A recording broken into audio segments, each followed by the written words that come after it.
it to for the education session. All right, what, how do I hand it? I don't know. Don't hit him with it, just hand Oh, it to him. okay. Yeah. Mr. Chairman? Knock some sense into me. So it's great to be here again. Second time as chairman. Gary's taught me everything I know, so which isn't much. But glad everybody's here, and glad everybody online is hopefully watching. Is a nice day to be here. And we're looking forward to an educational session on our current white-tailed deer, and in particular looking at the issue of chronic wasting disease. So I believe William McKinley will be coming up and doing it. So William, great biologist, you know, he's a rock star in the whitetail world. So we appreciate you, William, and all the work you do for us. Thank you. Thank you. Don't deserve those comments, but thank you. Appreciate being here today, and wish I did have a happier topic. I tend to speak on CWD more and more these days. Tends to involve a whole lot of my work, and I want to start by telling you a little story. Science is something that is ever changing. We're ever learning, and I consider myself a scientist. And if we go all the way back to about 150 AD, a Roman astrologer by the name of Ptolemy decided he was going to count the stars. He came up with there's exactly 1,022 stars. That was believed for almost 1,000 years, until in 1609, Galileo decided to take this newly designed thing that now is known as a telescope and aim it in the sky. I can only imagine that he went and looked at the nearest person and said, "Hey, you got to look at this. You got to look." We now know through more science, through more time, that there are more stars out there than there are grains of sand on Earth. In fact, the ratio is 10,000 to 1 stars to grains of sand on Earth. How much we've learned just since the 1600s, since that development. So as we go through, we are looking at diseases, wildlife diseases, human diseases, and we continue with science. I hear a lot of people look at CWD and say, well, we've known about it since the 1960s. And yet we're still learning so much about it, as if we should know everything there is to know about it. We don't. In fact, the more we learn about this disease, the more it shows us how much we've got left to learn. With that, I want to show you some of the things that we've learned on a national level and on a Mississippi level, and tell you where the focus that we have today is with the Mississippi Department of Wildlife. We're going to first look across the river at a study done by University of Georgia in Arkansas, in Northwest Arkansas. This study concluded and was published the end of last year. And they collared a lot of deer with GPS collars in their CWD endemic area of Newton County. And what they found was, well, it was not good news. Prevalence increased from about 25%, or 1 in 4 deer, to about 1 in 2 deer during the 5-year study. And their study area, they had 3 distinct study areas. When they drew a circle around all 3 study areas, the population estimate had dropped from about 28 deer per square mile to about 2.5 deer per square mile, with a current population as of the end of the study being about a deer per 250 acres. Now, this study area was about the size of Marshall County, Mississippi. We're not talking about one person's property. We're talking about a large-scale property. They learned a lot within this study, much more than I'll go into today. But what they did show is the disease is having population level impacts on that herd in Northwest Arkansas. I often hear that, well, the disease has been out west for decades. They're not having any issues with it. And I typically ask the person that tells me that, where are you getting your research from? Because when we actually look at what's happening, take that Gray Bull River mule deer herd in Wyoming. That line and bars there are the actual harvest drop.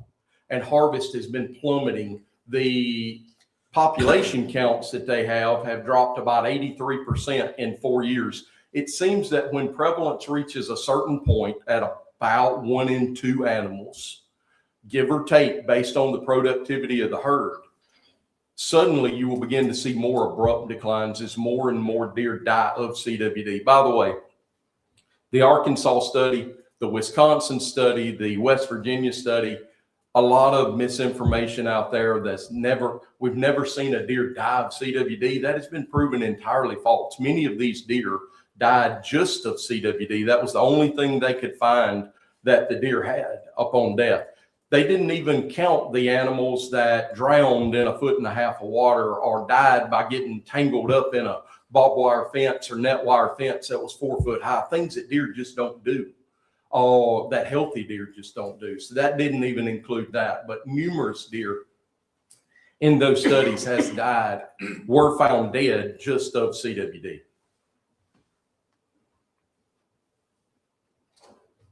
Oh, too far. Studies in Wisconsin, West Virginia, Arkansas, they all began to see population decline starting at around 25% prevalence, or about 1 in 4 deer. And that's where the population actually began to have some impact, that the disease was killing enough deer that, especially the older age class deer, the population began to show some decline. Unfortunately, that starts up fairly rapidly, the 25%. One study showed 29%, one showed 23%. That's only a year difference in the progression of the disease.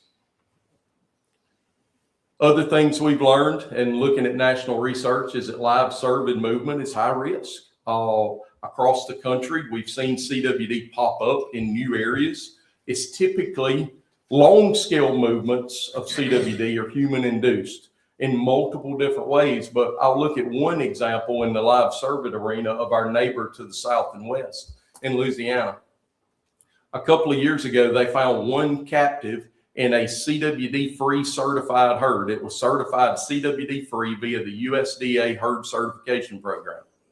They looked at trace outs and saw that they went to 13 parishes in the past X number of years.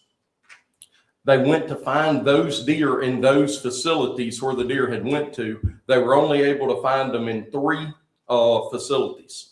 The deer had already been harvested, the deer had disappeared, whatever. They were able to find it in 3. All 3 were positive.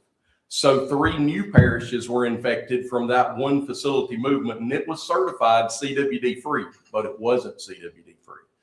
And Louisiana has now found CWD in the free range on a wildlife management area adjacent to one of these facilities that had popped positive. This is one of many examples out there that I urge caution in any live cervid movement because this one was certified CWD free, but it wasn't. A few months back, we as a deer program began to look at CWD, and we talked to other deer coordinators throughout the country, especially in the Southeast. I end up speaking to many of them every week or two. We have a communication that is, well, it's great because we get to share knowledge. We believe as a group, we met last week in North Carolina. And one of the things I told the group was that iron sharpens iron. And the more knowledge we can share about whatever deer management, that's the reason for that meeting called the Cervid Working Group meeting. Well, as we began to look, I asked our assistant coordinator, Cayman Campbell, to start pulling data from other states out there that had CWD. And I just told him, have it bad or have had it a long time. And I let him make the differentiation there. And by the way, this map shows CWD. The gray is counties that have detected CWD across North America. The yellow are captive deer facilities that have CWD that have been depopulated. The red are captive deer facilities that are still holding deer in a positive facility as of the time of the printing of this map. So Cayman was able to get data from these states, 11 states that have CWD for several years, and this was all whitetail. We didn't want to look out west. Things are just Well, it's just different. You're managing a herd between a mountain range. You look at a herd, not a county out west. As we move further east, we start looking at denser deer herds as we look more into whitetails. No longer do you have vast expanses of habitat that can't support a deer. Here in Mississippi, we can support deer almost everywhere except on the asphalt and the reservoir. So we have a lot of deer in the east. Density-wise, it's going to be higher than mule deer populations, elk populations out west. So we looked at these states, and we gained it at a county level because one way we wanted a constant to look at, and we were able to pull this data. And the blue states, you'll see which ones they are on the legend. Mississippi's the white line in the middle. The black dash line is the average. The blue constitutes states. You'll see the red constitutes Illinois, Minnesota, and Missouri. We expected these lines. These are increases in prevalence. How many deer actually have the disease? And note that 0 there. We have said and heard in the literature for years that a 5% prevalence is where we kind of lose. What can we do with the disease beyond 5%? So we try to focus efforts prior to 5% because the disease begins to take off. Well, we wanted to see at a county level what that was doing. So 0 represents 5% prevalence, 1 in 20 deer. If you notice, those blue lines start taking off. If you notice, between 20 and 40, most of them are between 20 and 40 within just a few years after CWD reaches 5% prevalence. But you notice the red lines are staying down there, many of them staying for years at a much lower prevalence. Those were targeted removal, also known as sharpshooting. I will add that all 3 of those have suspended their sharpshooting. That just was not palatable to the public and policymakers, and thus it has been suspended. But in this data, looking at from county level, it was the one thing that was keeping prevalence down. It did not stop spread. It continued to show up in other counties, but it kept prevalence down, and thus keeping it down at a level that it was not having population level impact. So remember, I said earlier, between about 25% roughly is where population begins to be affected by this disease. Notice those blue lines are going there. Notice Mississippi's reached that now in some of our counties like Benton. I'll show that more in a moment. But what we saw with this disease is that it is on a steady increase. And if we let it get to a certain point, about 1 in 20 deer in a population in this scenario in a county, none of the management actions that were ongoing in these different states appeared to be having an impact. It continued to climb. So we see that inflection point was indeed 5% or possibly even slightly lower, and that proactive measures are most important before it reaches 5%. Where can we have the most impact on the disease? It would be when we may not have even found the disease in a county yet. When it is there and we call it a detectable level, the first deer walks into a county in Mississippi, and let's say it walks into Yazoo County. There may be 30 to 40,000 deer in Yazoo County. Are we going to find that first positive deer? Almost certainly no. The disease has got to build up to a certain point that we consider detectable, which I'm going to show you what that is on these counties in just a moment. They were finding it at 4% prevalence already. So the time it took from there to reach 5%, where we said we needed to have been working before then, was only 1 year. So most counties are finding it. And wow, it's already at this level. It's already at about 1 in 25, about 1 in 25 deer or so. So the average time from detection, only a year. The average time from going to 5% to The point at 25%, where populations begin to decline, was taken about 7 years. That mirrors what we've seen in Benton County. This data was holding true for the counties we've been looking at. What do we look like today? Well, unfortunately, this map has been updated as recent as yesterday. As we received some scrape sample results in day before yesterday, and we revised the map to include Jasper and Smith County as scrape sample and Lowndes County as scrape sample results came in from those areas, and CWD prions were detected in those scrapes. So we're 18 counties with a positive deer detected. We're 7 additional counties with scrape samples. Now let me explain the scrape for a minute. So we're looking for that canary in the coal mine. What tells us where the disease is? It's hard to find those first few deer. But if we can find an area that or something out there that we can test that tells us the disease is already there, we can begin taking proactive measures even sooner than the detectable level. We don't know how long it'll take between finding it in a scrape and finding it in a deer. In Claiborne County, we found it in a scrape first. We told hunters in that area. They began to sample more deer in the area, and we picked up a positive deer the next deer season.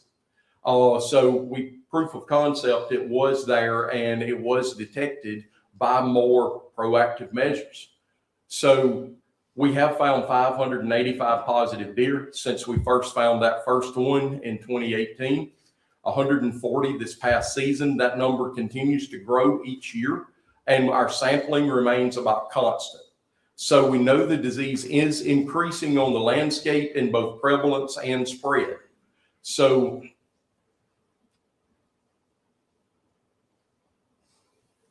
let you take a look at that expansion since 2019 in North Mississippi. We picked up the first positives in Benton and Marshall County in December 18 and January of 19. We found that outbreak in North Mississippi. We had picked up one in Pontotoc County 2 months earlier and could not figure out. We were sampling all around, and actually that deer turned out to be, we think, what we call a walker. He was clinical. He was in a backyard, and that particular deer had probably walked out of the positive area. Some of the collared deer have shown that positive in other states. But anyway, let's look at this expansion. These are 3-mile circles, by the way. So about the distance a deer would travel or disperse.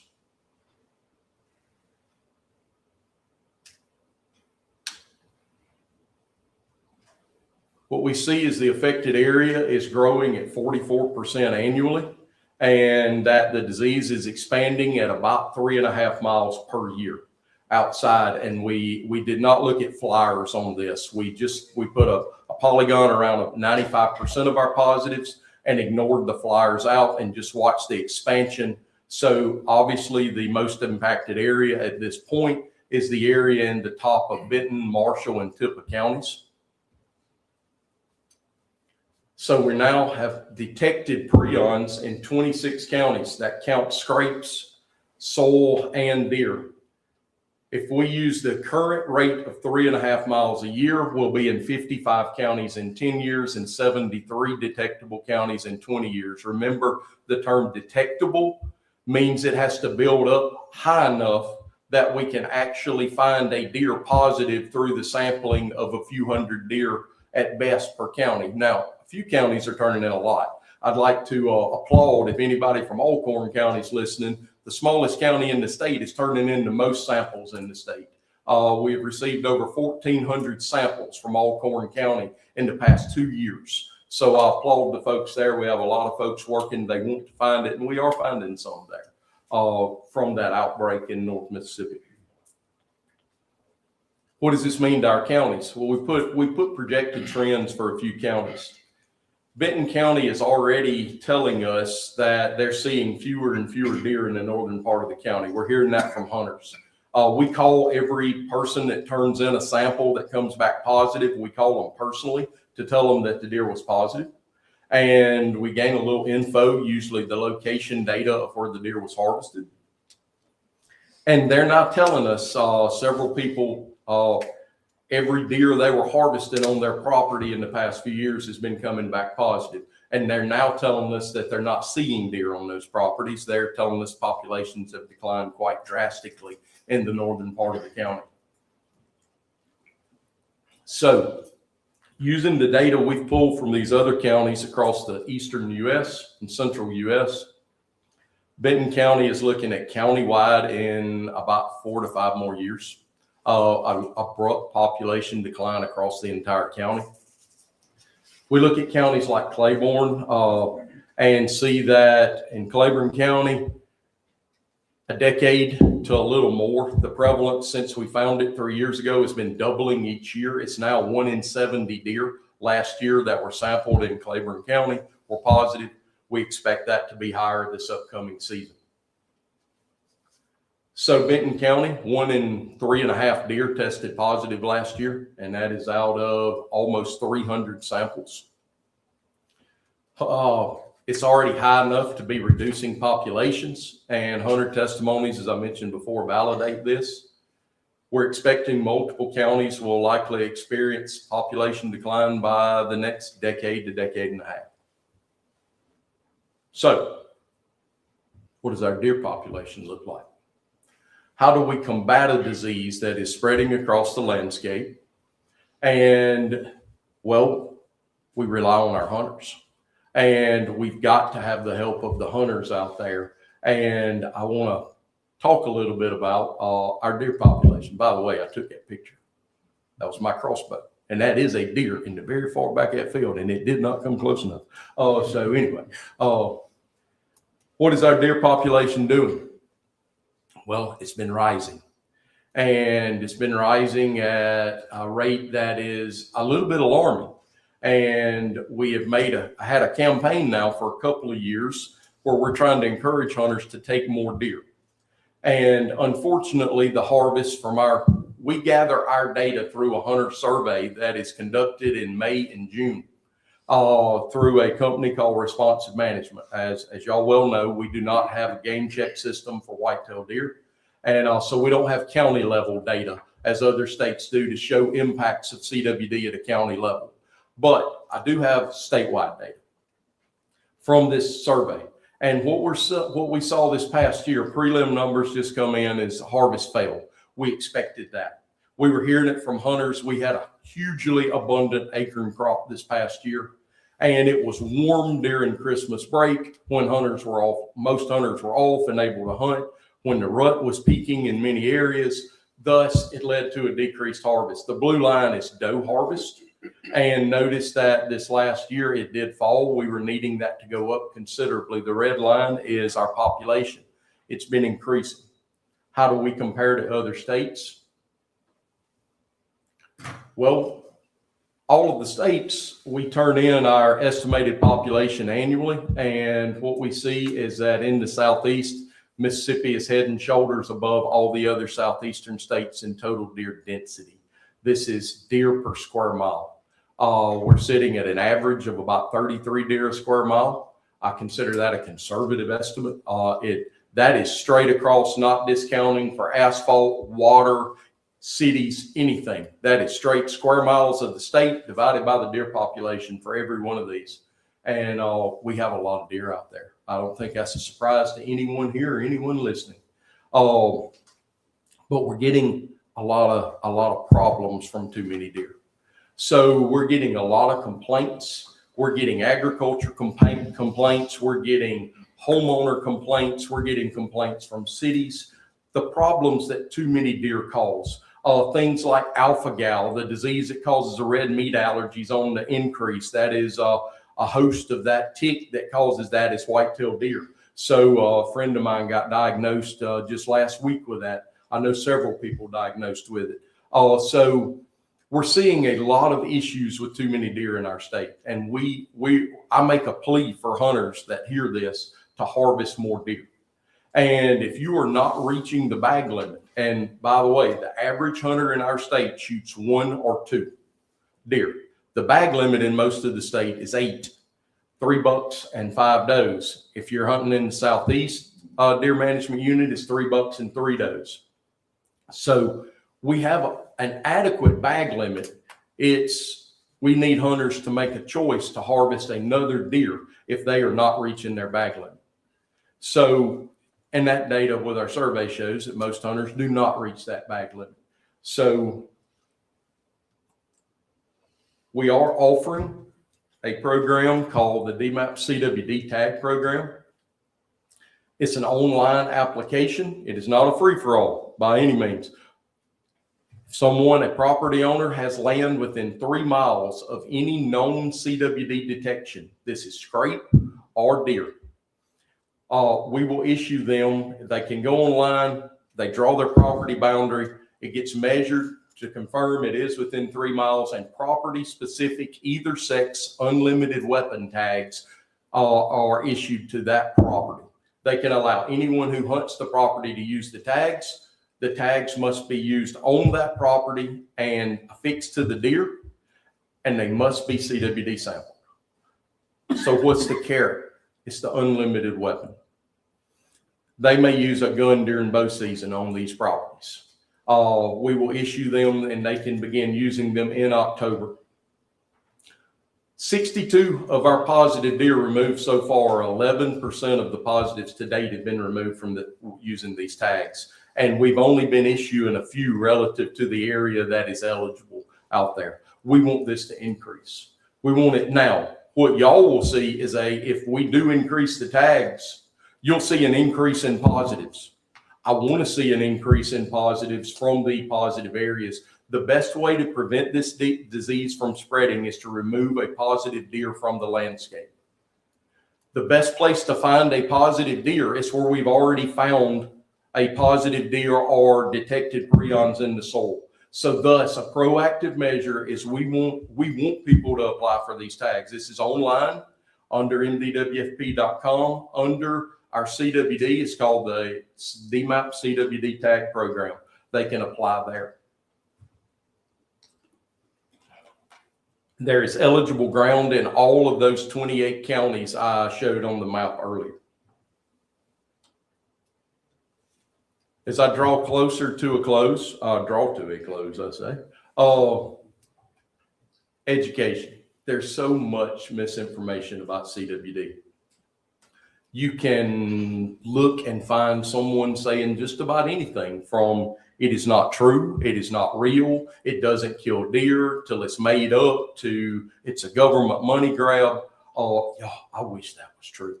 The unfortunate truth is the disease does not change based on what people believe. It is still out there. It is still killing deer, and it's expanding across our state and across our country right now. In many areas, 37 states, I believe now, have detected CWD. We're just now actually seeing the impacts of long-term CWD presence. We know that the prions go into the soil. We know that they can go into plants. We're learning more and more recently on how this disease is going in and infecting an environment, not just infecting the deer that are there. So we want to focus on stopping the geographic movement of these prions. We already have a moratorium on live deer movement, but also looking at educating hunters on the importance of moving high-risk parts of a deer around. One brain from a clinical whitetail deer, a deer that is showing CWD symptoms and has the disease, it contains enough prions to kill every deer in North America. That's how infectious this disease is. So the best way we're going to combat this is to increase deer harvest statewide. We don't need a record high deer population. By the way, that population for the past 3-4 years has been at a record high. And we anticipate with the drop in harvest this past season, the fawn crop that is hitting the ground now, I actually watched one run across my driveway yesterday morning, pulling out. So the fawns are on the ground. With that, this deer herd is increasing even more this year. In fact, deer were in such good shape last year, overall from the acorn crop, does that would have had singles are probably going to have twins this year. Now, one last thing I'll say on the deer population. It may seem like a good thing to have a whole lot of deer. So what if they're causing some problems here and there? But we're almost defeating our own mission of trying to grow healthier deer as a whole, as a state, because body weights have been going down as that population has been going up.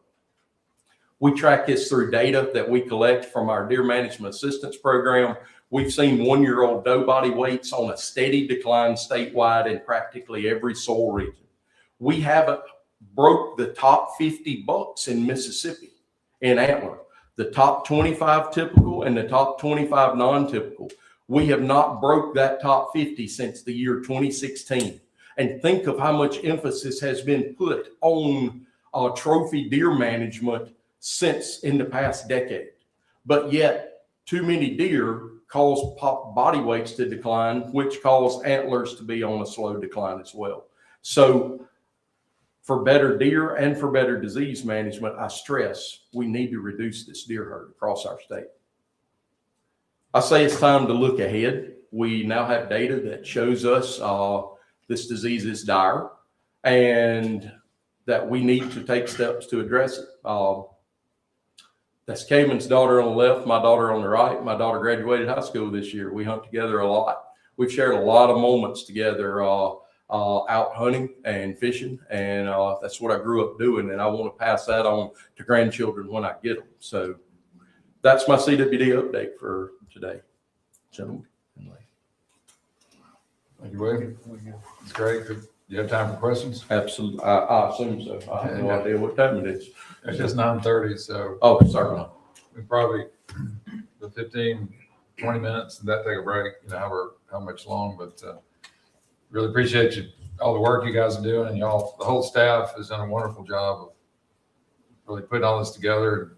What you guys do on a statewide basis is great. All of us hear a lot of these false things on social media. You addressed a few of them. And let me just ask you a few of them. I've had people say, CWD is not always fatal. And to my knowledge, it's always fatal. Is that true? I don't know of a case that it has not been fatal. Prion diseases like CWD are considered 100% fatal in any species, whether that be mad cow or in cattle or Crutchfield-Jakob disease in humans. They're considered 100% fatal. And then also you hear about the few genetic strains of elk, Rocky Mountain elk studies have shown there's some genetic strains that have a slower path to death, but always fatal. But the negative side on that is they carry the disease longer. And that's true in whitetails, all cervids, but that's out there, but there's no genetic strain that's totally resistant to it at this point. There are no strains that are immune. So there are different genotypes of whitetail deer, there are other cervids, but none have been proven to be immune. There's a lot of genetics work ongoing on this disease, and none of it is conclusive at this point that I've seen. Some of it is encouraging, but not conclusive. Thus, I'll just end it there. It's not conclusive at this point. Now, the last question right now is the South Delta, when we had the floods a few years ago that were extensive, and there's quite a high deer mortality with those floods. We'd had positives in Issaquah County and some counties, and it seems like that may have at least slowed the spread of CWD. So killing more deer definitely helps. So we now are our best way of counting the deer population is to actually go backwards. That may sound a bit odd, but we use what's called population reconstruction. And if you harvest a doe that is 3 years old on your property, we age her at 3, she had to be there last year, the year before, and the year before. So we go backwards and we stop at a certain point. We look at how many deer we had 5 years ago. We're now at a point we can go back on several DMAP properties that were impacted by the flood in 2019 in the South Delta. And we see that they were impacted very heavily, upwards of some near 75% drop mortality. So we could not see that then. We knew we lost a lot of deer. We knew we did. We suddenly created a 500,000 acre lake. We had to have lost a lot of deer, and that lake stayed there for almost 7 months.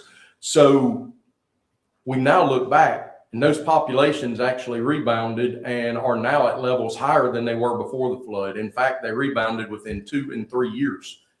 But that sudden reduction, as CWD had just gotten into Issaquena and Warren County, it apparently slowed that spread of that disease in prevalence quite drastically, because we pick up very few. But at the same time frame, we have seen it in Benton County go up to 1 in 3 deer. And we're still at 1 in 50 to 75 deer in Issaquena County. So that sudden reduction in deer, now that is not the way I would have chose to do it, Mr. Chairman, by any means. That was catastrophic and tragic.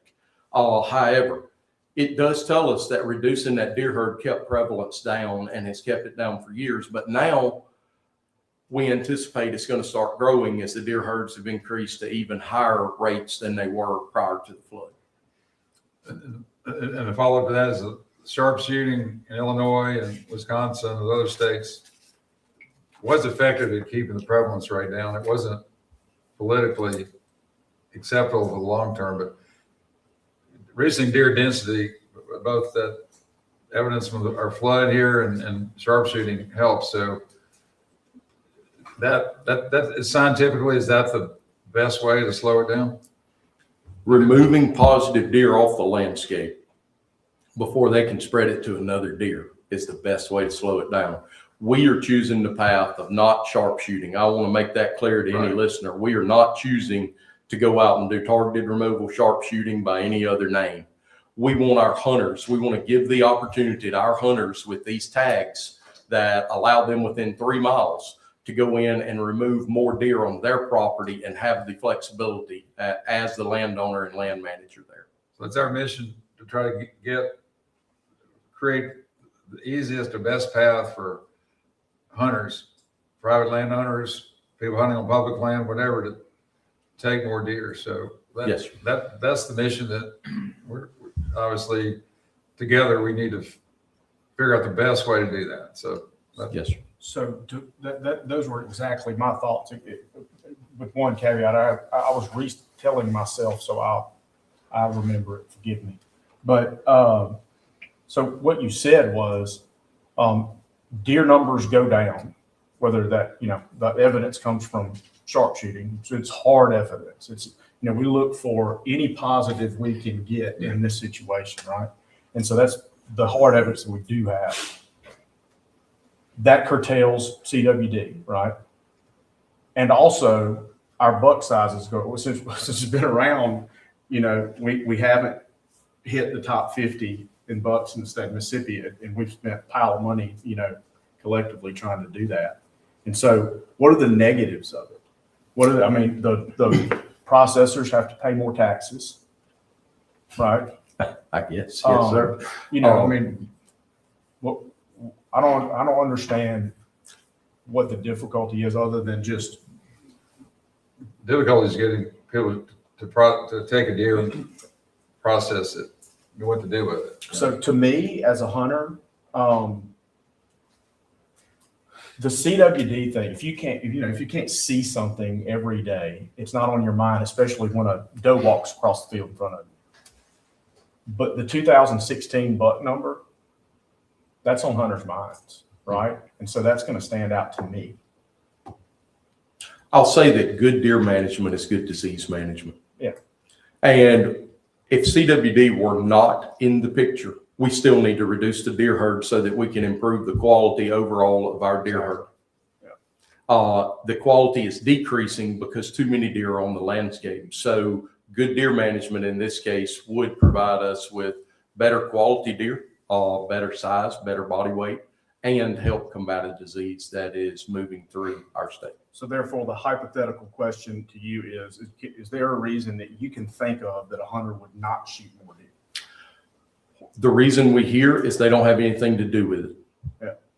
And that is something that we hope to address in the future, and we need help addressing, because most hunters tell us when we ask that they use 1 or 2 deer.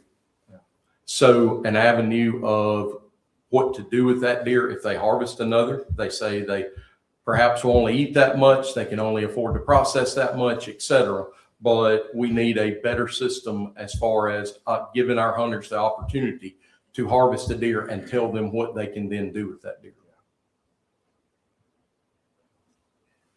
Well, you might just mention, without going into any detail, that, we are working with some private partners trying to make some arrangements to give opportunity for hunters who don't want to pay to process a deer, who don't have the need for it, a way to actually get that deer processed for free, or donate that deer to a needy operation that's going to get it to the person who would use the deer. Yes, sir. Mr. Posey, we are working on a program that we hope will be up and running by this November. That is my goal.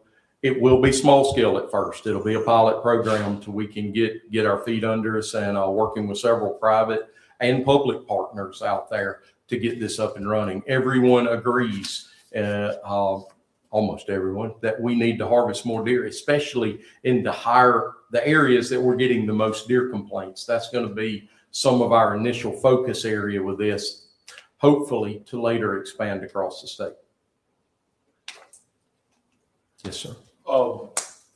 What are you going to do to get the information out about this DMAP CWD tag program that's you've mentioned today? So starting with today, we've been implementing it now since 2020. It's just, and we have advertised in papers in North Mississippi. We have contacted all the positives. Actually, one of our biologists has already been working on approving permits and getting tags ready. I spoke with her yesterday, and she's already issuing tags to past recipients. They're already applying, and we want to market this, our website, and just marketing. But not every property in every county will be eligible by any means, especially some of these newer counties, but we want hunters to apply. So we'll have the positives on our website. They can go to our CWD page under MDWFP.com and look at our dashboard. If they've never been there, we highly encourage it. Look at it. You can see the positives across the state. You can't zoom into them to a very fine scale on purpose. We don't want a fine scale zoom in when looking at it, but you can get the general area of a county of where we're finding positives, so that hunters can be informed if they want the tags, and informed if they want to get their deer tested. Good. The scrape study that was done, could you pull that slide up again, if you don't mind? Mm-hmm. I mean, that's just on accounting. A follow up to Drew's question. Right there. Yeah. Yes, sir. So those counties, there are a lot of people in those counties who have deer clubs, and they forbid their members from reporting CWD, giving samples, telling anybody about diseased deer, telling biologists or MDWFP, because they're trying to avoid anybody knowing about it. And it's their private property, and obviously you can't make them do anything. This is science, and it's social science. How can we convince those people that there's a cancer, and if they ignore it, it's going to kill them. It's going to kill their deer. Their prevalence rate will grow, and the value that they're trying to protect the value of their property, but they're really doing something that's going to lead to the real decline of their value. And it's a social science thing to overcome human nature to ignore something. Yes, sir. Because you see, let's name those counties. Coahoma. Yes, the pink counties are where we have only found positive scrapes, but they are Coahoma, Bolivar, Washington, Sharkey, most recently Lowndes, Jasper, and Smith. Okay. So those are there, they're obviously more than we know. So education, trying to just tell this story, try to tell this story to them, maybe this report, other things give to those, owners and members or people in those areas, and whatever WMAs we have, obviously, we should do that. Yes. Any others, anything you've learned from any other states that we can do to help convince people that they shouldn't ignore it? We're hoping this data helps. We presented this data to the Southeastern Survey Working Group. We discussed it last week as my cohort from the other Southeastern states. And we all concluded that targeted removal was the one thing that was working.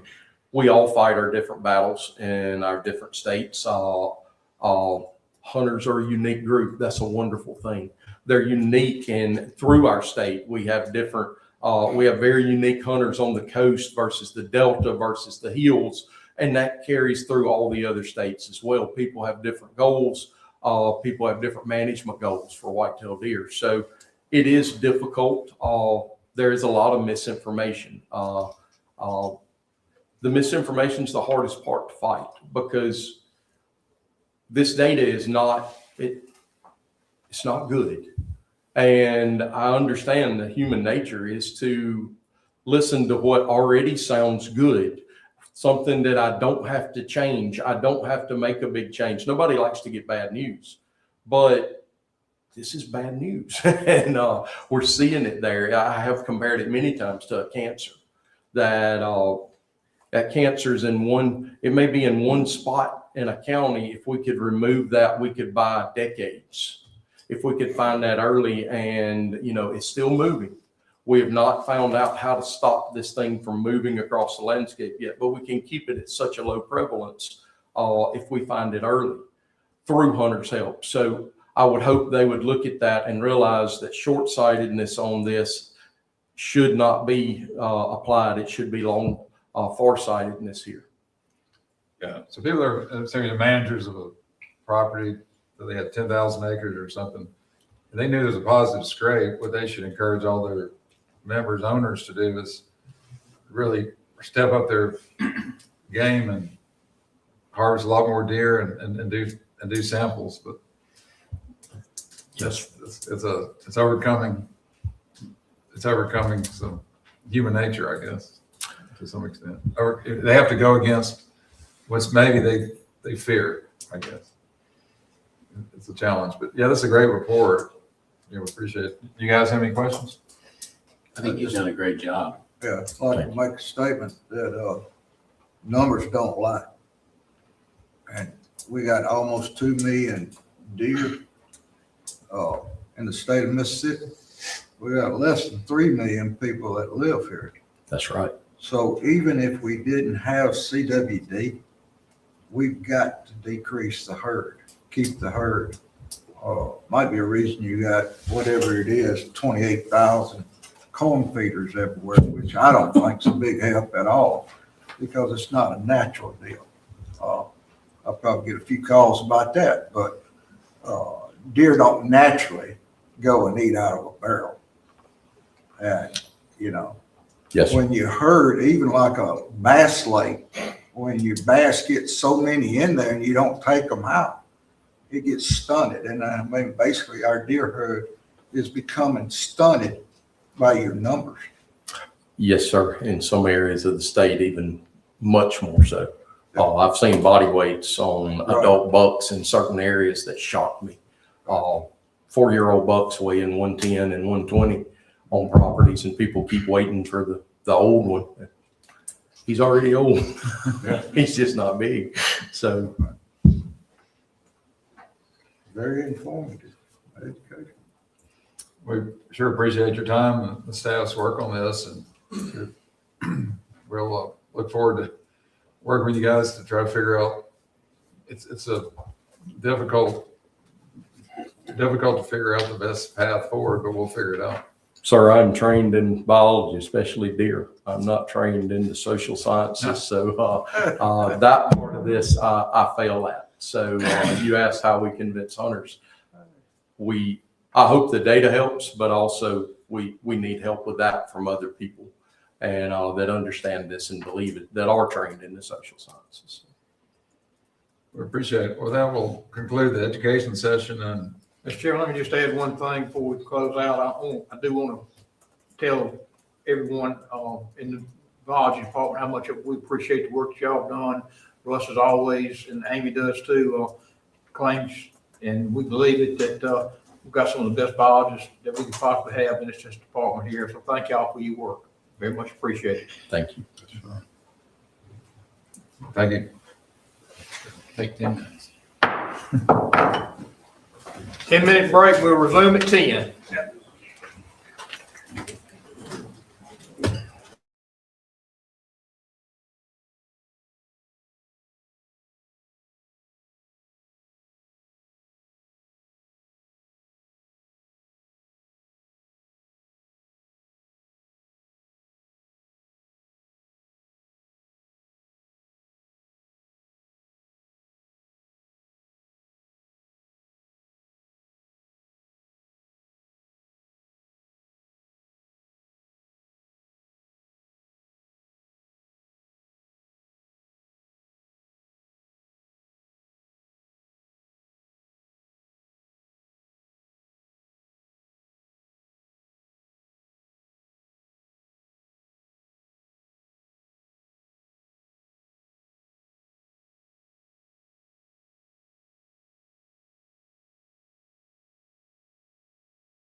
thank everyone for coming here for commission meeting of Mississippi Wildlife, Fisheries and Parks here July 23rd, 2026.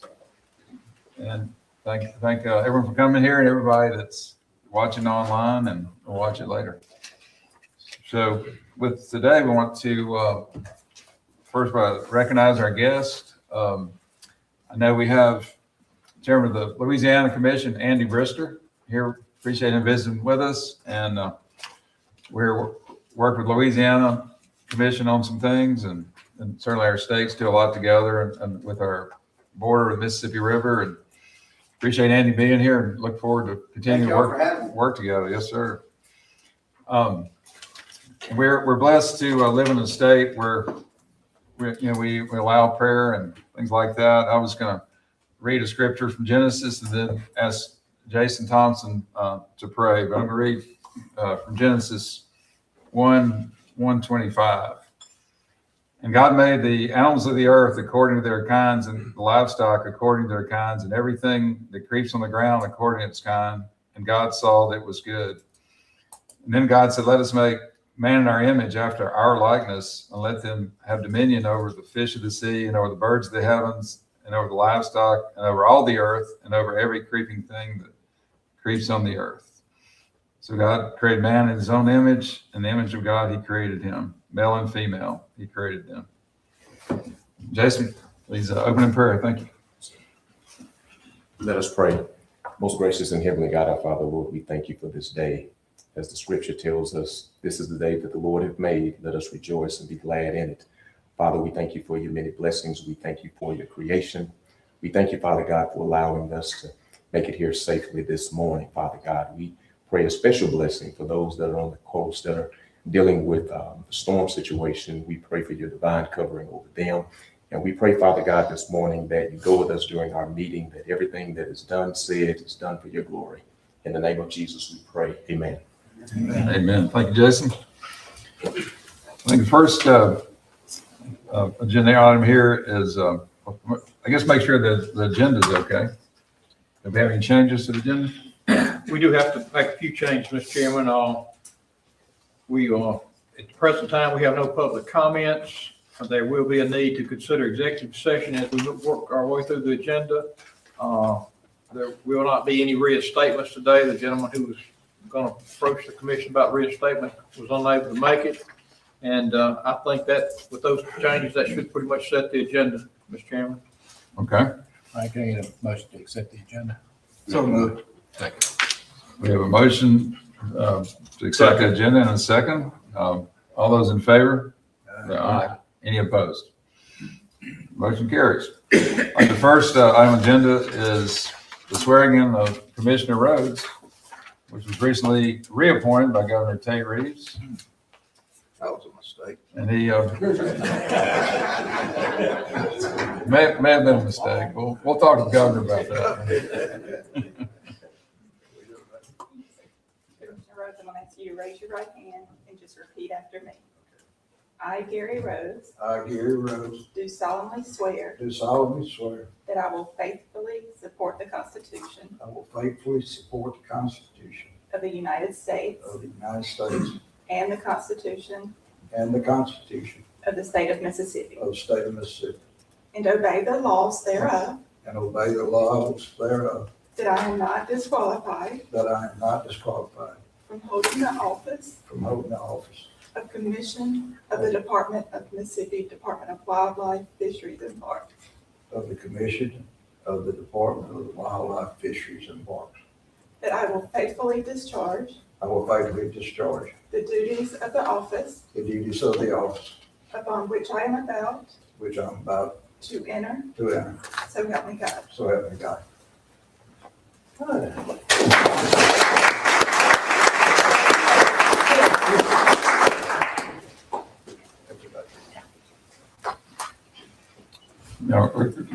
Great to have Gary on here for another term, and he was the mayor of Flowood for how many years?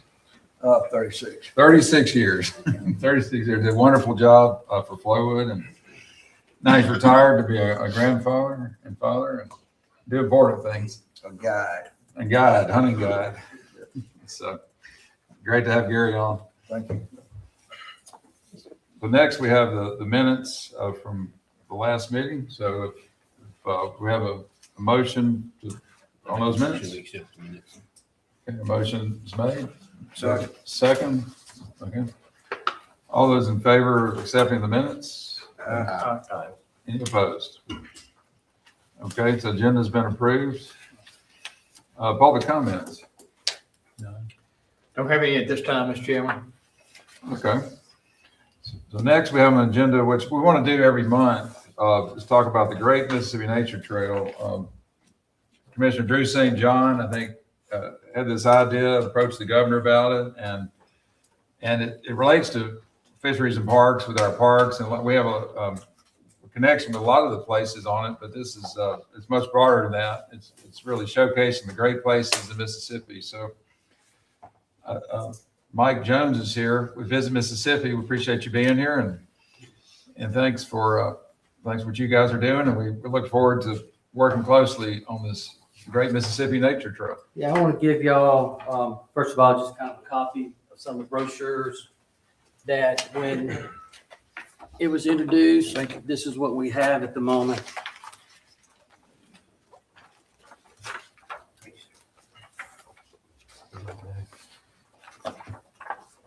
Thanks.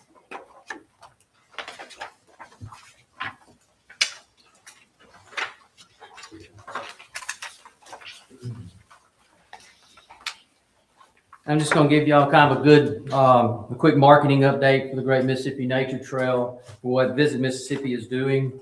As you said, Governor Reeves officially launched this program in December of last year alongside the Department of Wildlife Mississippi, and Visit Mississippi.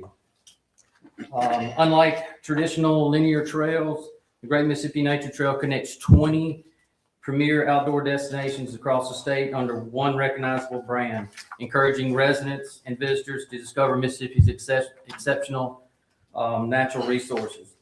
Before the launch of the trail in December, Department of Wildlife and Visit Mississippi worked together to develop the assets. Visit Mississippi worked on, along with Department of Wildlife, the branding and graphic standards, the printed trail brochure, and the map that y'all are looking at now. The Mississippi Nature Trail, which is website, which is MississippiNatureTrail.com. We put together event displays and promotional materials for the launch, media outreach, and public relations. The governor's official launch event in December of last year was at the Mississippi Museum of Natural Science. And since December of 25, Visit Mississippi has incorporated the Great Mississippi Nature Trail into its promotions, just as we promote the Mississippi Blues Trail, the Mississippi Country Trail, the Mississippi Freedom Trail, and the Riders Trail.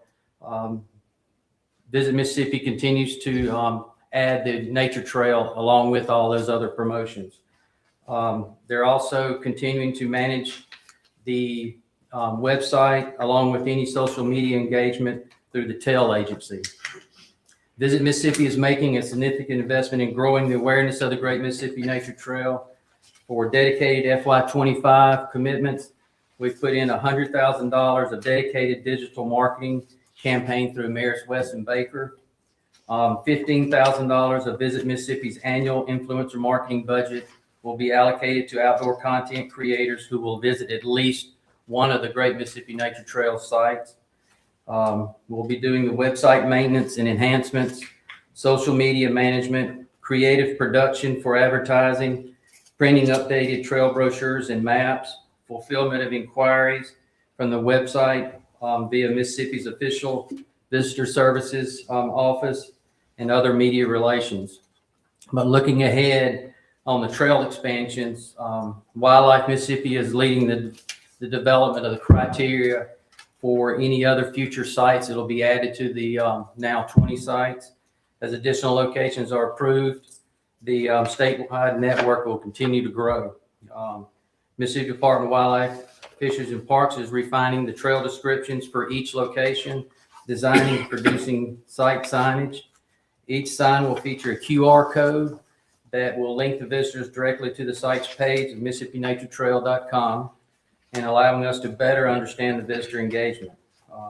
Once the signage is installed, partners will coordinate all the site's dedication to unveiling events to generate additional media coverage and public awareness through the state. The Great Mississippi Nature Trail has moved successfully from concept to implementation in its first 8 months through the continued partnerships of the Department of Wildlife and Wildlife Mississippi and Visit Mississippi. Will keep increasing the outdoor recreation, support conservation, and promote Mississippi as a premier destination for nature-based tourism. I'm going to be, along with Katie and Cammie Carpenter, working through Visit Mississippi with everyone in the state to promote and do future promotions through the site. So we are going to be going through a kind of working with the commission to redo the brochures, get a new print on them. So if there's any suggestions, ideas that y'all may have of the brochure and the map, let us know, because we'd like to be able to get the brochures printed pretty soon. We want to get them out to all our welcome centers and partners throughout the state. And as we go through the marketing programs and sales meetings that everyone in our office does, we want to have those brochures available to help promote it. So if there's anything that y'all ever had, you've got my card, just give me a call and something we can discuss. Mike, appreciate it. You have any questions? So Visit Mississippi, or there'll be advertising that coordinated with tourism, Visit Mississippi? Yes. That'll be both on social media and maybe some TV ads or something, maybe? Katie, our chief marketing officer, she's intertwining the Great Mississippi Nature Trail in the promotions that she's doing, along with all the rest of the Visit Mississippi. So as she's talking to our ad agency and our social media group, she will be plugging those into different places. Well, Mike, each commission meeting, we're going to highlight a few of the sites on the trail. And so, yeah, any ideas that you have on that, and we'll be sure that we and the agency are doing everything we can to help coordinate with you guys. I know you work with Jeremy and the social media team and everybody. So far, it's gotten a really great response, where we are, the shows that we've been to and promoting it and talking about it. Paula's talked about it internationally when she's going to some of the international conferences. So it'll get legs under it and start growing. That's great. Drew, do you have any comments? No, other than, we started with 20 sites, original sites, but we've already started putting criteria together for inclusion of additional sites. And hopefully this is 40 or 50 sites one day. We've got so many natural assets in the state, and it's an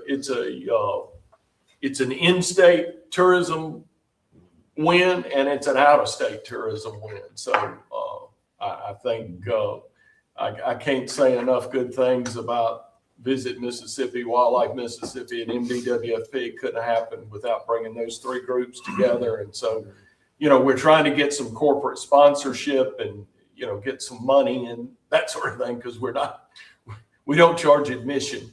So we're making good headway. And Mike and Visit Mississippi, they've done a great job too. We appreciate you coming today. There's so many other locations around the state to add to this list that it's going to grow. And you're right about in-state tourism, because so many places, we have so many beautiful places here. Many people don't know about a lot of them. I probably don't know about some of these. Well, there's actually some linkage between the Outdoor Stewardship Trust Fund, because that was one of those really special projects, and that sort of thing, would probably be included also. So we're trying to touch a lot of places in the state and locations. I've had friends tell me, just looking at the map, like you said, there's some places they've never heard of so it's opening eyes. It just, even people inside the state of knowing what we have and places they can go see. Well, it'll create tourism dollars. People going to these places and staying in hotels, going to restaurants, and That's what we want. travel, mind gas. No, that's great. So we want to do everything we can to support and help. So it's a great idea, and appreciate you guys doing it. All right. Thank you. Any more thoughts? Thanks for being here. Thank you. Next, we have license sales with Jason Thompson. And Jason, I put you on the spot, but if you could tell a bit about your background or how you ended up here at MDWFP, or what your passion is of outdoors, or whatever. You hear the laughter behind me. So I've been with the agency for 25 years. My position is the Director of Administrative Services. I actually started out as an auditor, but we would drive around the state checking license books because we didn't have the electronic system way back then. Then after that position, I moved over to licensed boat registration and spent probably 9 or 10 years there before I gradually moved up in the agency. So I love the agency. Again, I've been here for 25 years. I have not put out an application outside of this building. So that tells you how passionate I am about what I do. And I just love the agency, love the people that I work with and for. So. Thank you for being here. Thank you for all your work. Yes, sir. Yes, sir.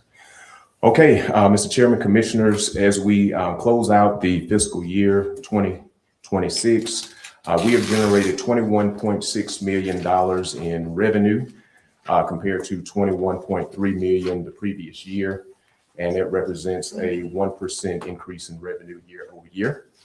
The total number of licenses and permits sold in FY26, 566,177 compared to 536,812. That represents a 5% increase in total number of licenses and permits sold.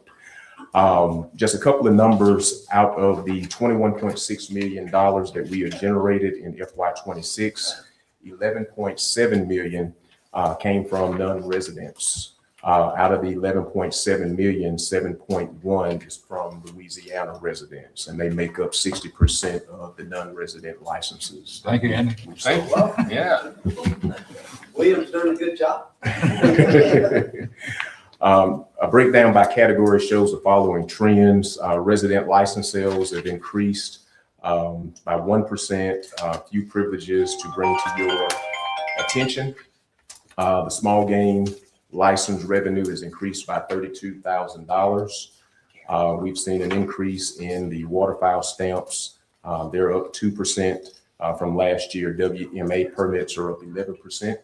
And senior exempt licenses have increased by 664 licenses. Our non-resident license sales has been a decline by 1%, but we did see an increase in the non-resident freshwater fishing of 2%. The 3-day all game archery primitive weapon, 12%, and the small game hunting license, the annual, has increased by $121,000. The permit category has increased by $159,000, and lifetime licenses are up 13% from last year. It represents a $109,000 increase. Any questions? Do we promote that we have the most deer of any state in the country? Yes. I mean, that would be a big draw for non-resident hunters. Mm-hmm. Yes, sir. Yes, sir. You ever been to Claiborne County? Louisiana's full of them. Out-of-state hunters. I mean, Claiborne County's full of Louisiana. So the app's working well. I mean, you got a lot of bugs worked out.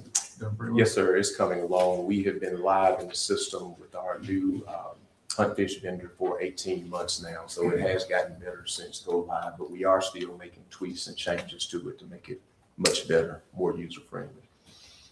the annual renewal issue is solved and working? That's working Great. now. We've had that in play for the last couple of months, so it's working pretty good now. Now you can set up for auto renewal with your privileges.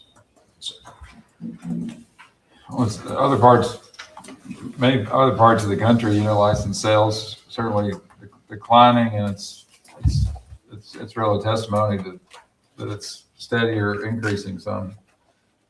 That we even after COVID, I know it went up, kind of went down after COVID a little bit. But, probably Mississippi and Louisiana are one of the few areas southeast, probably where southern part of the U.S. where licenses are holding pretty steady. yes, sir. And in that number that I gave you, the total amount, some of that is the turkey stamp that we implemented All right. this year. Yes, sir. Right. Anything else? Thank you, Jason. We appreciate it. Okay, thank you. Okay, next, speaking of Great Mystery Nature Trail, we're on the parks, and Andre Hollis. Give the report today. Andre, we appreciate you. Yes, sir.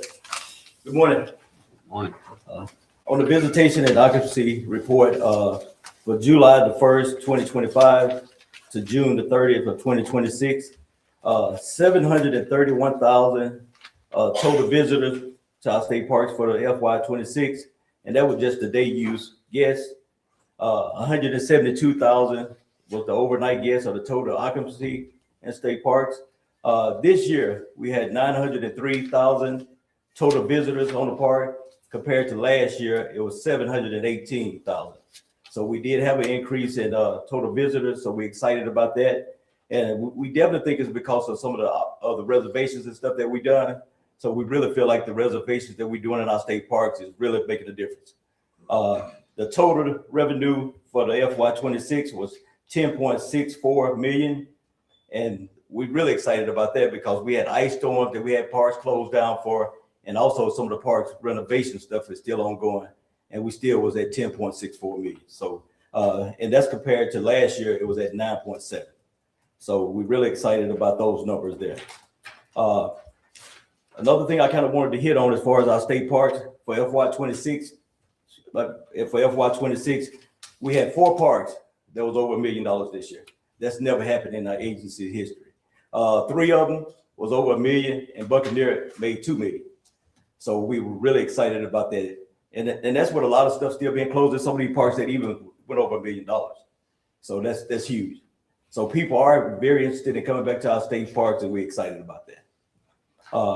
Some of the ongoing projects that we still got going right now is we still got Waldotton State Park. The cabins there, we just reopened them on June the 15th. Persequin State Park, we got 18 cabins that we thought we was gonna be done by the end of June, but right now we had some flooring issues. So we're hoping to have everything done at those 18 cabins at Persequin by the end of August. And the last thing we have is that Buccaneer East. We completed doing a complete renovation of campground there. So 17 complete brand new campsites that we're doing on the Buccaneer East, which is adjacent to the actual park. And once it's done, it's gonna be really nice. So people getting excited about it, riding through and seeing the pads and stuff being poured, and it's gonna be a real nice campground, a smaller campground, but it's gonna have a great view to the Gulf. So we're excited about that. And some of the other projects that we got planned for FY27 is Trace Road, Buccaneer Pavilion in that same eastern parcel, and the Lodge at Roosevelt. So those are some of the big projects that we still got going for the next fiscal year. Any questions on Mississippi State Park? And I know you asked Jason earlier. I wanted to tell you guys that the only place I ever worked at also was right here for this agency. So me and Jason, I got 29 years. Been here ever since I left the University of Mississippi. And like Jason said, I wouldn't want to work anywhere else. We enjoy doing what we're doing. We got a lot of great co-workers that enjoy doing what they're doing. It's just a great group of people here. And we're just excited to be part of it. Well, you're doing a great job in the parks. Thank you, sir. Great job. Thank you. Well, Andre, since Bill Cossler rolled off commission, you haven't had anyone bringing out your Ole Miss football career. So would you mind telling everybody, we have a couple of Mississippi State, guys on here, and Yes, sir. maybe tell them about your college football career. So I did play at Ole Miss from 92 to 96. So I played receiver. a lot of people, one guy asked me the other day, did you play nose guard? I was like, no, I didn't play nose guard. But, you know, I put on a lot of pounds, but yeah. And he was serious. He said, did you play nose guard? No, play receiver. But I had a great experience at Ole Miss, and wouldn't trade that for nothing in the world. We go back a lot and get to see a lot of old teammates, and really enjoy going back up. But my daughter she actually worked for Mississippi State. So Okay. yeah. Good. So we don't let her come home, but Cover both sides. Do you have any big games you remember? yes, it's always a big game in Mississippi State. What's the highlight of your career? I would say, we went to Alabama, had them beat, and at the last minute they beat us right at the last minute. That was one of the biggest things because it was really good that year. They ended up winning the national championship. So Okay. yeah, so it just being able to play against schools like that, Alabama, Auburn, and LSU and OC. And you've been here almost ever since. Yeah, been here ever since. Yes, sir. Been That's here for great. 29 years. Yeah, well, we appreciate you. Yes, sir. Any more questions? You stay, guys, have any more questions? Thank you. Toddy. Howdy, Tanya. Yes, sir. Thank you, We guys. appreciate Thank you. you. Okay, go on with, continue with parks and museum. I think Angel Ronke, appreciate Angel, and maybe a little bit of your background too, where you're from. I know you're an import here, we know. Yes, yes. Good morning, Chairman, Commissioners, Mr. Posey. I grew up in upstate New York, came to Mississippi on a 2-year plan, and it's been 21 years. I told my husband, I said, if we're moving to Mississippi, I need to get a job at the Museum of Natural Science. So I moved here as an educator. Then I moved on up to education coordinator, overseeing the education department. Then I became the assistant director of the museum. I served for 10 years in that position. And then 2 years, I served as the deputy administrator for Wildlife, Fisheries, and Parks, overseeing the internship program. And then 2 years ago, I became the director of the museum. So it has been a dream job. And as everyone has said, we love this agency. And so, and all of our coworkers, they're just amazing. So Tell us about your family, your husband. yeah, so my husband is a professor at Mississippi State. So he teaches there urban wildlife. And I have 2 boys. Oren and Bryce, so 11 and 6, and they both started school this week. And on their back to school boards, they both said one wants to be a hunter and the other one wants to be a bear hunter. So I've done something right. So yeah. So Maybe get your husband to come do an education session. yeah, we should Urban wildlife. definitely. Yeah. All right, so today I'm going to share with you some renovation updates. So when I last presented to you last fall, we had just kind of kicked this off. And so these are all funded by capital expense funds. We're so grateful to the Mississippi legislature for all of the funds. So $3 million renovation. And then our park renovations that I'll share today are funded by the Outdoor Stewardship Trust Fund and then Land and Water Conservation Fund. So I'll be sharing those with you today. So you can see that the museum renovations, that was that complete redesign of the gift shop, main entrance lobby, meeting spaces, bathroom renovations, skylight repairs, and construction of the new pavilions in the park. So starting off with the gift shop. So when you first walk in, you'll see our gift shop off to your right. It was a very compact, small space, just out of date. So we worked on this over the last 8 months. We've really been reconstructing. You can see that it definitely was all torn out, new ductwork, new lighting. We expanded the gift shop storage. And so this past week, we started moving in the furniture. So we're really excited to have a new gift shop. So it's expanded. It comes out into the lobby a little bit, and we have kind of an expanded storefront, but we also have expanded storage. So really excited about that. The furniture, like I said, just got moved in. We're hoping to start getting all of our inventory in this next week and get things rolling just so because we've been closed for a while now. So we're excited to get that opened back up. And so here is an overview. So when you come into the museum, the way the museum was designed, the architect, they had designed it for you to explore and find your way. Well, when I first came into the museum, I was like, where do I go? There was a desk to the left, there was a desk to the right. And so now the visitor desk is centrally located, you know exactly where you need to be. So a nice welcome desk. So that kind of just minimizes that visitor confusion, improves that visitor flow. And also in this space, the last time I shared with you, you saw photos of, we had 20 buckets and swimming pools. The skylight had been leaking. So we had to repair the entire skylight, all of the ceiling. So all of that's been repaired. We've had some good rains to test it out. Everything is going great. So new carpet all throughout the museum. So that's been a part of this capital expense fund.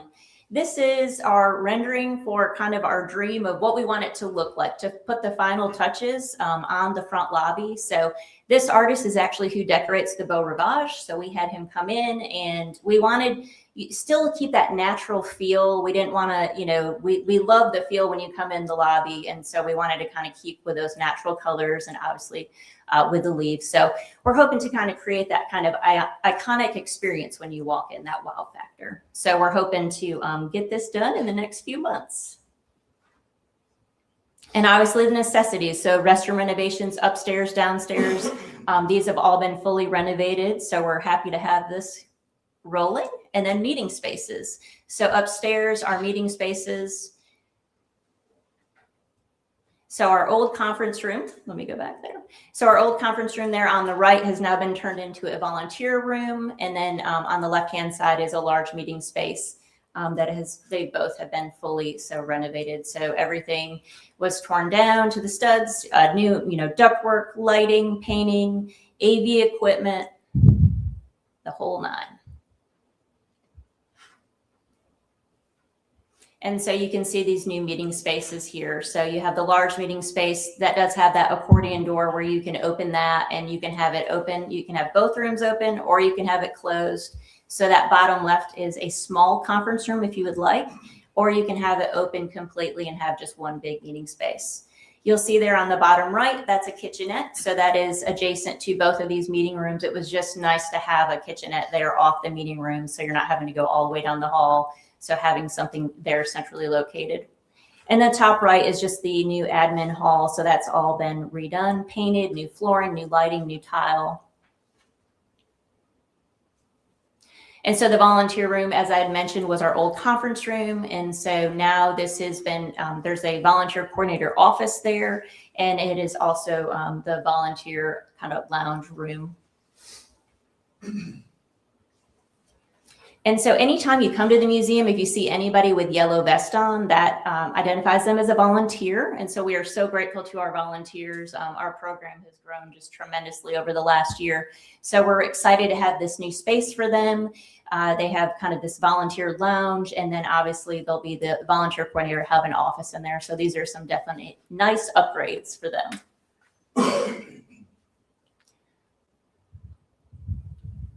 Our outdoor play area, a lot of you remember this as the old maze area. This got a lot of love over the years. And so it was just time for something new and different. And so this is behind the education wing. So we currently have our pad laid there for a tree house that's currently being built in Dallas. And so this large tree house, we hope will be here on Monday, is what they told us this morning. So there's the concept of it, and there's a current picture of it being built there in Dallas. So we're hoping it'll be on the truck, and we're hoping it'll be here on site on Monday. So that'll be really fun to have just out back of the museum. There'll be a small little nature trail that will go with it, and there'll be play interactives. When you come into the museum from the outdoor play area, you are starting to see some of our phase 3 renovations. So we've started to do some of these wall wraps just to kind of update, the facility. We've been there 26 years now. And so these wall wraps kind of create that fully immersive experience for visitors when they come. So we're really trying to update. So we've requested $1.5 million in capital expense funds for next July to continue these phase 3 renovations for exhibit renovation, technology upgrades, and things like this. So since we last presented to you, we've expanded some opportunities that I wanted to share with you. And so we opened our LaFleur's Mining Company Gem Sluice. So this has been an incredible revenue generator and just such a great experience for families to add on to their museum visit. And so we've really enjoyed this. It's a permanent exhibit right there in the front of the museum. So before you go into the museum, it's over by our pavilion. And so it's been a huge success. We also hired a facilities rental manager. And so we now are just trying to reach more audiences. So we do overnights, we'll have sleepovers at the museum, we do Christmas parties, you can have a dinner down the aquarium hall. Anything you can, I mean, any party, any need you have, let us know. We now have a facilities rental manager and we would be happy to host.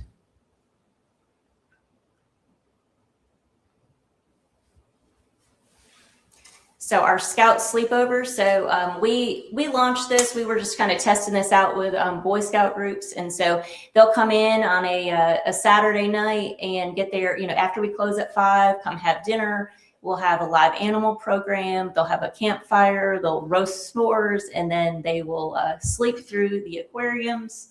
And we just tested it out with Andre's church group. We're branching out a little bit. So Andre survived a night at the museum.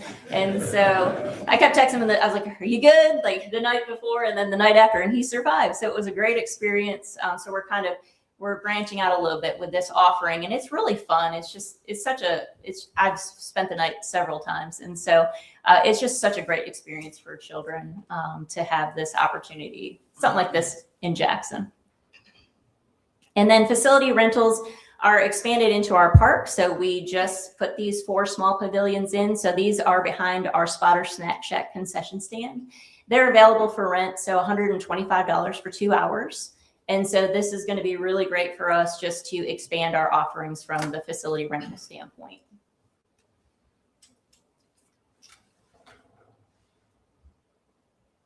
We just also opened Regal's Landing. So this is a large kind of the family reunions. And so a large pavilion. This area is all fenced in, but it is adjacent to the playground. So it's been really great. We've already rented this last weekend. And so it's great for family reunions or large groups. And so this one is so $500 for 3 hours.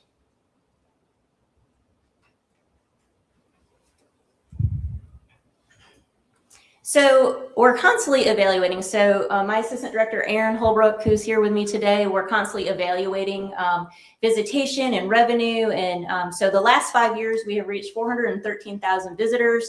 And so we're just continuing to work on any way we can increase visitation, increase revenue.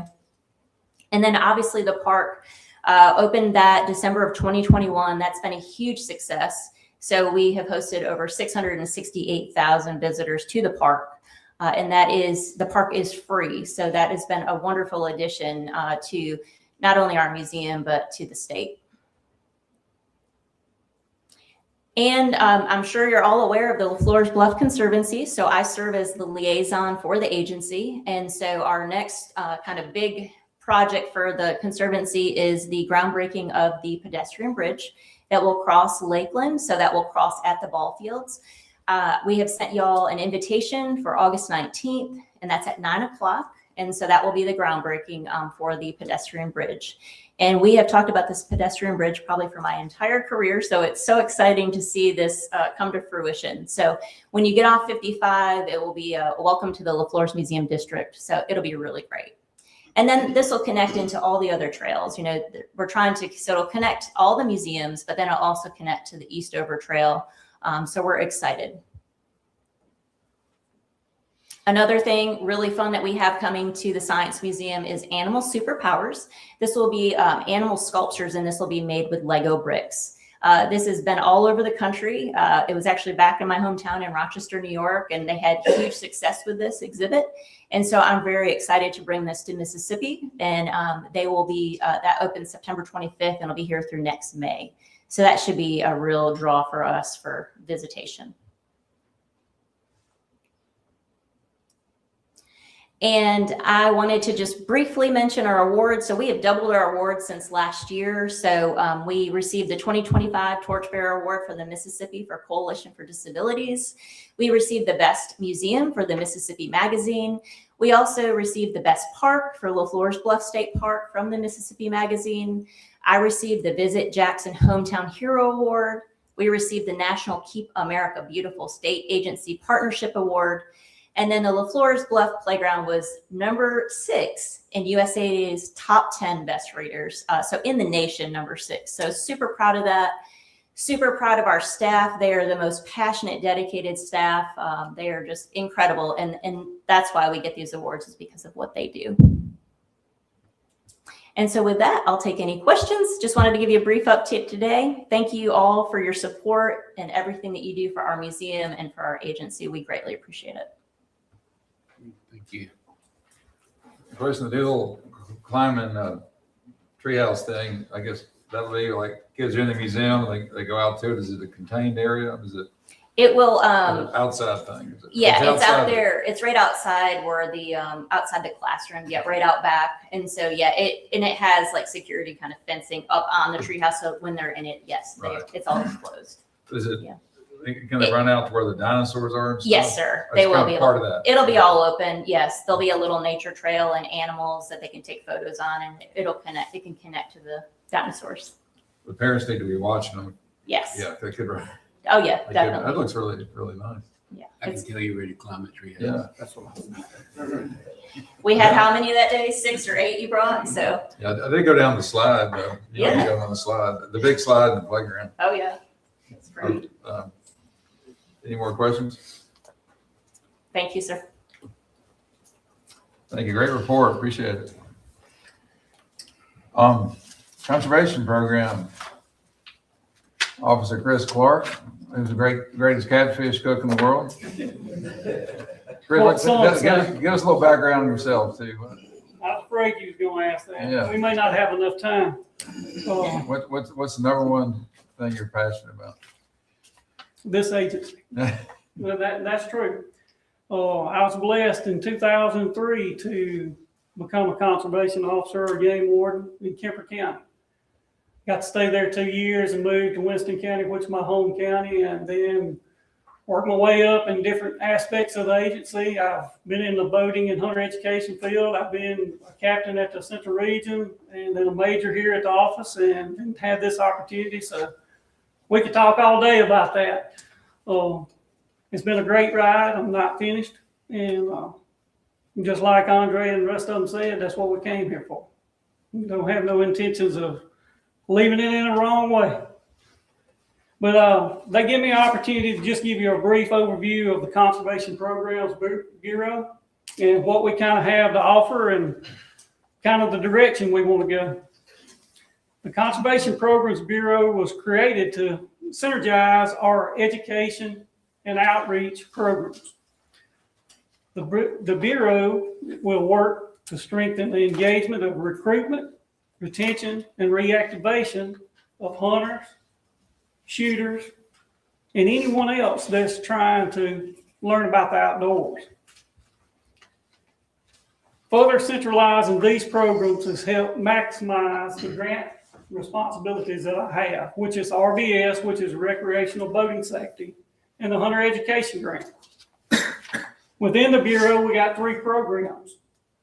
Those 3 programs are shooting sports, which is going to be archery in the school, which is Ames, and your MSSP program. We got our shooting facilities, which is McIver, McHenry, and Turcotte. And then we got education and engagement, which is our boater education and safety and hunter education. And on that, the officers that work with me on that, I want to give them a little bit of an accolade. They do not only volunteer instructors, they work at the academy training cadets, whether it be teaching those classes or doing hunting or boating incident investigations. And saying that, a month and a half ago, I got a call from Washington State asking could we send 1 or 2 of those officers that do that training to go up there to help. It was at the last minute, nothing could work out. But I also got a call this week asking for 1 of them. Could we spare 1 of them to go to Missouri to help train officers up there? And to me, I'm very proud of that because that shows the professionalism that they do in the training. And that's not just for the agency. That's for the public. That's for the families, in my opinion. All these programs will provide more opportunities to engage the public in better understanding our agency, our mission, and the importance of why we all here.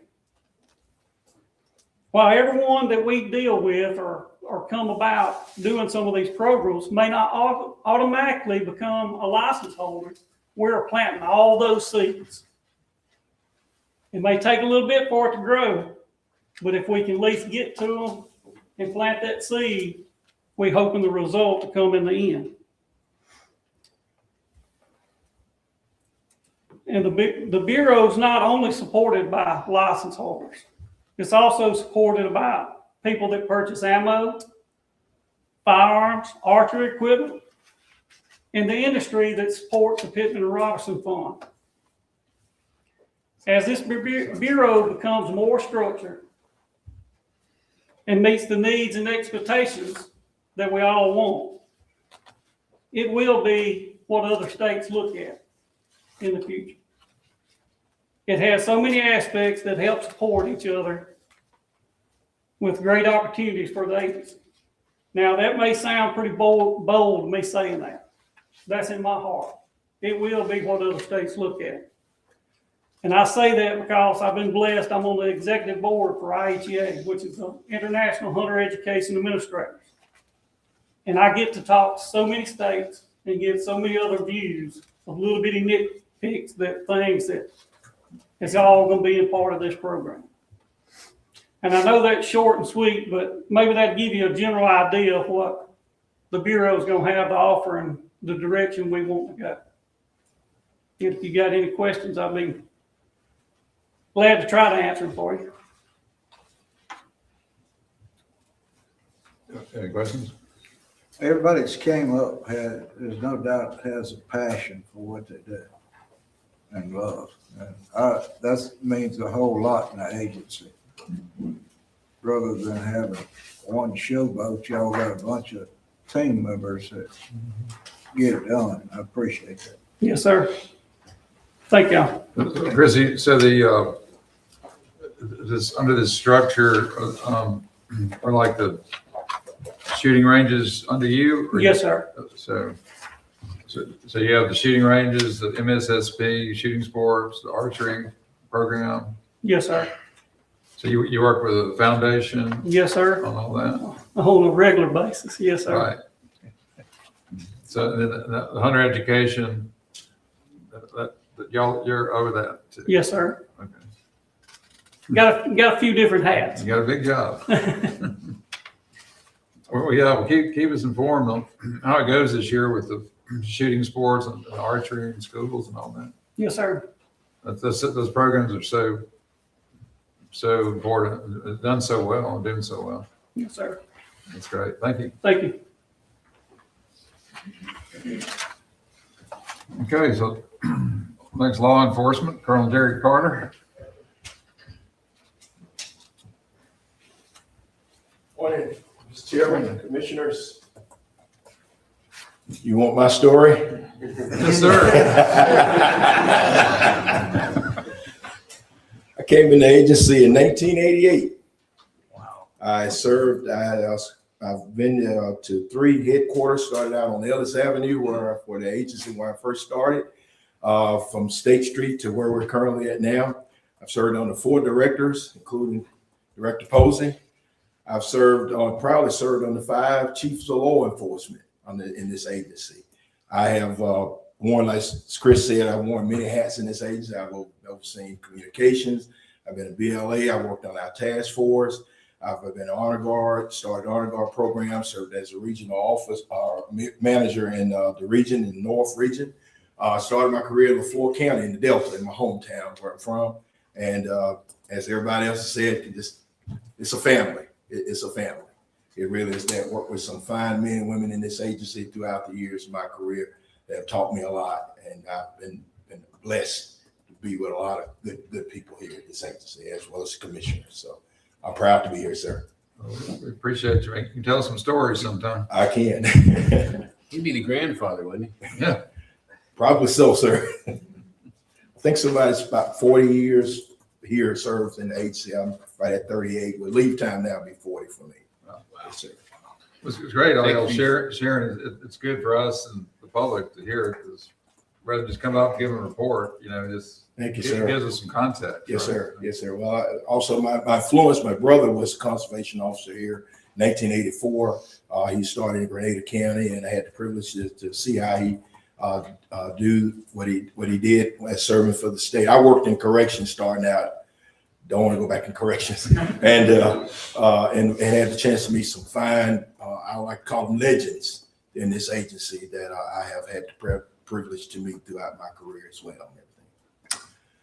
Law enforcement is proud to make their report for the month of June 2026. And June of 2026, there were a total of 312 citations issued. The top 5 being as follows. Number 1 is no residence license at 47. Number 2 is violation of PFDs at 27. Number 3 is hunting from a public road at 21.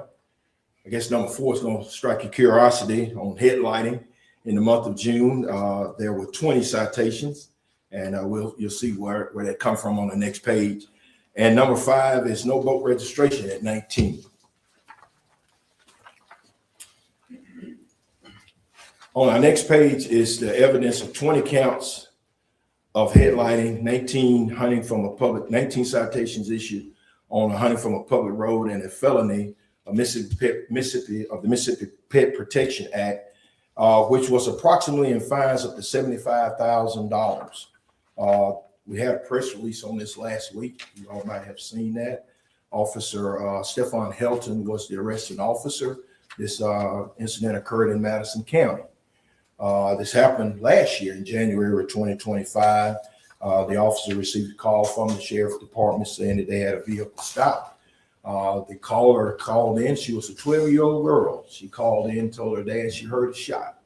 And in the process, it was raining, so she heard pretty good. And it resulted into the stop and arrest and apprehension of this individual. As you can see, all the evidence on the table as to led to this gentleman's arrest, as well as the charges that he was charged for. He is also going to be serving 3 years probation by the courts, pending if he doesn't get any violations on game and fish. If so, he goes to prison. So we'll be doing what we can out there to keep enforcing the laws.